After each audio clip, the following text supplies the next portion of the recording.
Dala ko, nagsama-sama, pumapanong sa kabuli ng post na Meralco at Oriente.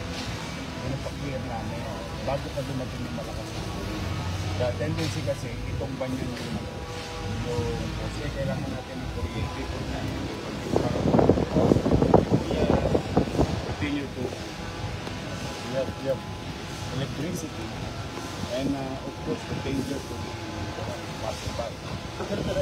All over the city. Dito sa south of Manila, mabilis sumupa yung baha. Ang problema ko ngayon, yung north of Manila, yung sa Estero de Sunog Apo, yung pinagawa doon na pumping station ng congressman, hindi gumagana. Kaya nagbabaha doon sa, it's not functioning. Ano kung ginagawa natin? Hindi mo mapipigilan yung daluyong ng tubig galing sa Blooming Creek, galing sa Quezon City, kasi dadaan yun doon. Uuwi yun sa pinuntahan natin kahapon, yung sa Maypitas, yung tubig na yun. Dapat doon pumunta yung lahat.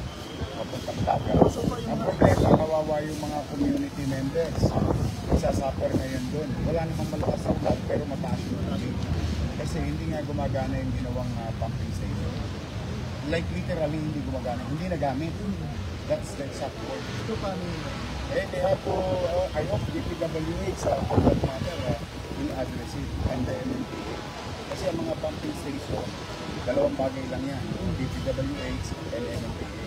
Kami naman puro road and manhole na awas namin. But for the meantime, nalulungkot talaga ako doon sa mga taga, Sunog Apo. Maawa ka naman talagang akala mo may punduin. Hindi nakakaawa. Yung South Joke, ayun, the government, national government, nagpagawa ng bago, hindi gumana. Hindi lang kailangan ma-check, kailangan kapag-huli na.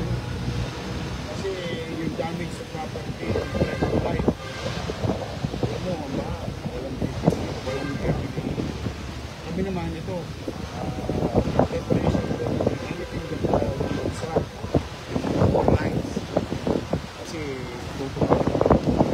So, kung ilang percent na tayo kayo?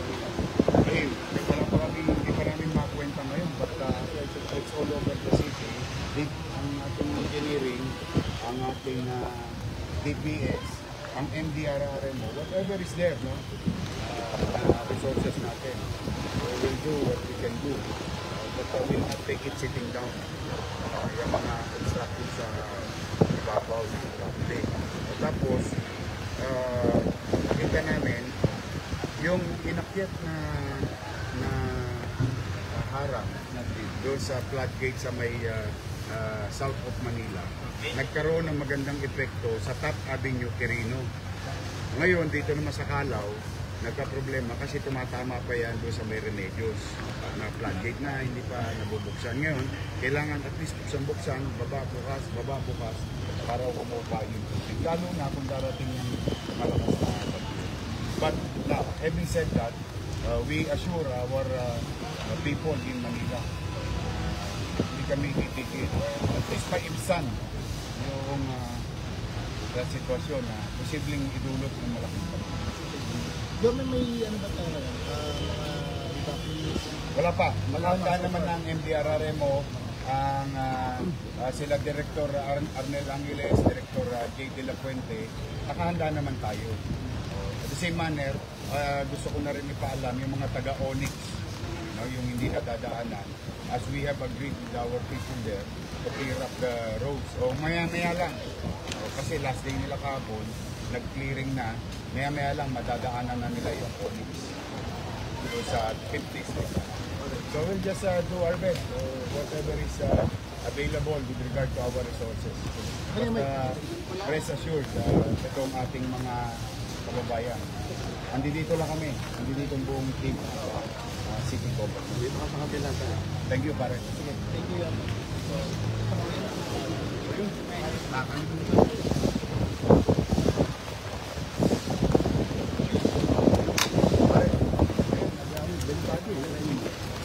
Kaya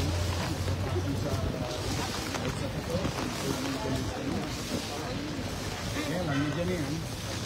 Do what you have to do. Pag tumama na yung hangin niya, hindi, ito ba niya yung career? Ganito ba? Maganda example. Ito yung motor. Yan, ito yung example.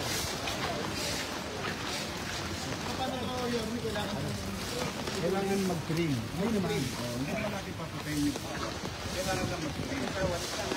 Hihil sila niya. Tanda driving care. Kasi delikado yan, hihilay niya yan. Pag hilay niya yan, sama na poste. So, one, danger to lang. Two, it may cause more damage to property. Oo, ay salamat. Balitin nila.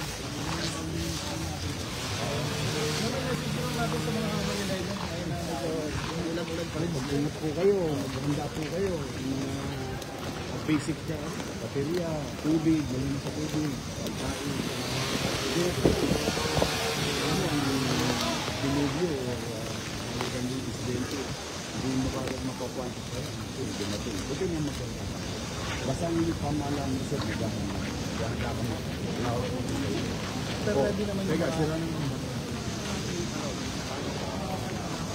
Oo, paubos mo yun. Ayan, maamon din. Banding. Tinawagan ko na sila, wait. Paubos mo lang. Oh, pare.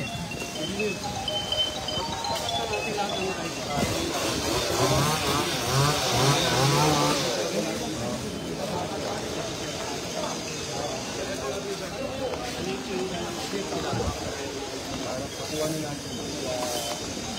sa tanong sa bahan.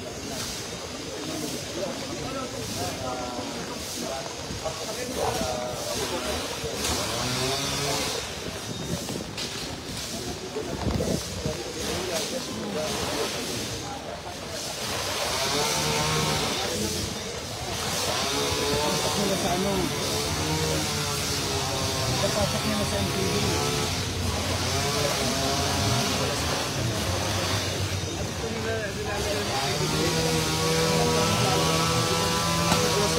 Hindi makakita.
Engineering. Tsaka MDR. Wala pa. Yes.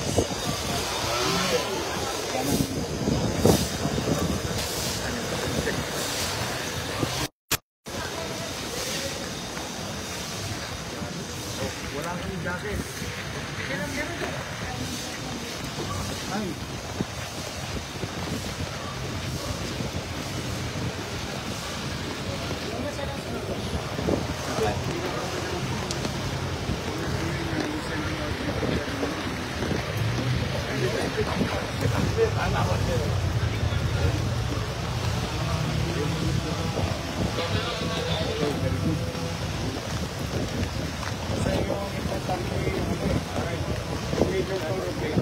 Kailangan mataanan. Pagtapas.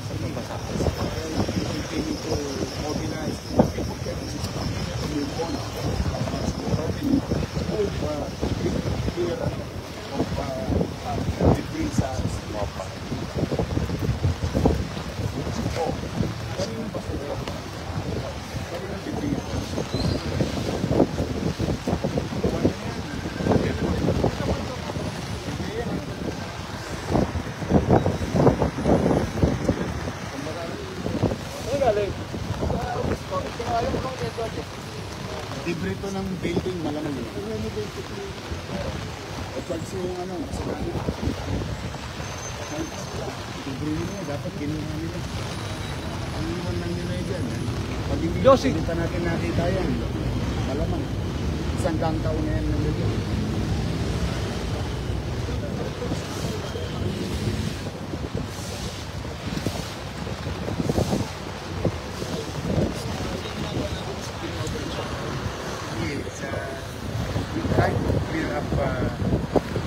Some trees. That's very important for our electrical pole to be safe during this season. We can do also monitor areas that na-clog up namin kung naging effective pa. So far naman, effective to some portion. But the biggest challenge is the sunog kapog, instead of sunog kapog, because na ulitin ko, yung ginawang pumping station doon ng congressman, hindi gumagana, hindi nagagamit. Kaya yung mga kababayan namin doon sa north of Manila ay hirapan ngayon. Because the water coming from Blumentritt and all the way from Quezon City will go there and pupunta yan doon sa Esterobitas. Supposed to be. Yun ang katupon niya. Papuntang Manila kayo. Eh ngayon, grabe na ang baka doon. Very dangerous. Rest assured, mag-ingat lang mga kababayan natin, yung engineering, city engineering, DPS, FPSW, MDRRMO, nakaano naman po lahat ng high alert. Whatever available resources and whatever we can do, at least to cushion the bad impact ng bagyong darating. Mabawasan. So far yung mga flooded areas, lumupa na ngayon. Lumupa naman. Oo. So, katulad yung epekto ng pagbukas ng flood dito sa south of Manila, hindi masyadong naramdaman yung baha sa may Top Avenue hanggang Quirino. So, it works. And of course, the effort of the barangay officials that we ask them to plug their respective drainage, and the city government also medyo nakakadagdag sa solusyon. But we will not stop. Recommendation mo Kanina. sa possible na action o sa mga hindi gumaganang apat.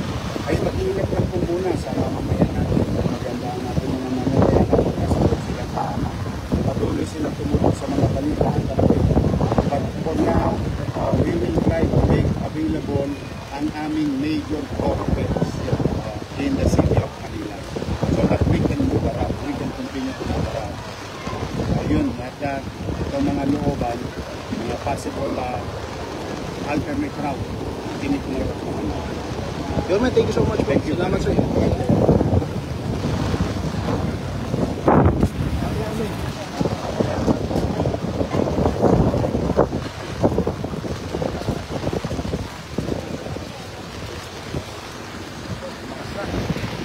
Mas na.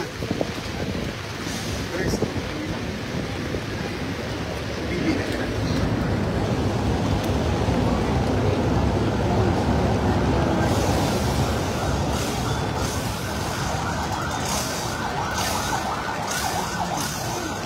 Ito, basta ito. I-donate na ito sa Manila.